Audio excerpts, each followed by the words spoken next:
One of the reasons I believe the placement committee should not select me is that I do not have prior placement committee experience.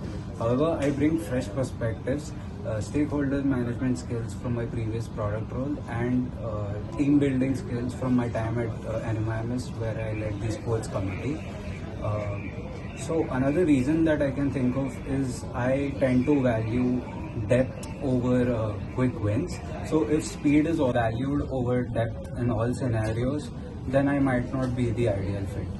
No matter what the barriers, I always tend to adapt to every situation possible.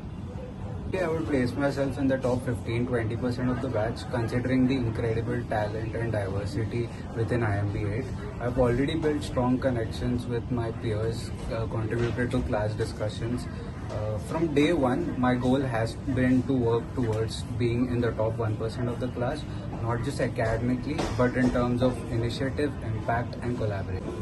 One moment from the placement committee's introduction that really struck out to me was when a student asked the committee members a doubt about the perks of being in the placement committee, and Sanandita Gati replied and told them how each of these individuals have interned at the best companies in the country, and that really struck a chord with me. And then I thought to myself, I'd love to be a part of them.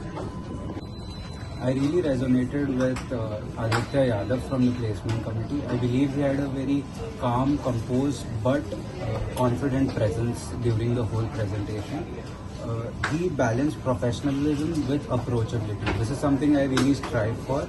I believe he's someone who can handle pressure with grace, and that is something I would really like to take from him.